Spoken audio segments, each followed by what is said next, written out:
সন্ধেবেলায় কালকে কোনো কাজ ছিল না, তাই সকালের কাজগুলো বিকেলের মধ্যে সম্পূর্ণ করে আমাদের পাড়ার পাশেই জগদ্ধাত্রী মেলা বসে, সেইখানে দেখতে চলে গেছিলাম আসানসোলের মহিশিলাতে।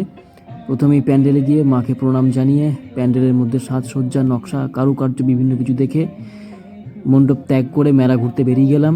মেলাটা বেশ বড় মতো মেলা বসে এখানে, ছোট থেকে বড় প্রত্যেকের জন্যই থাকে নানা রকম রাইডিংস, এছাড়া নানা রকম খাবার দাবার, লটারি, খাজা, গজা, জিলিপি, এরকম নানা রকম জিনিস বসে। প্রচুর পরিমাণে তেলে ভেজাও বসেছে দেখা গেল এবছরে।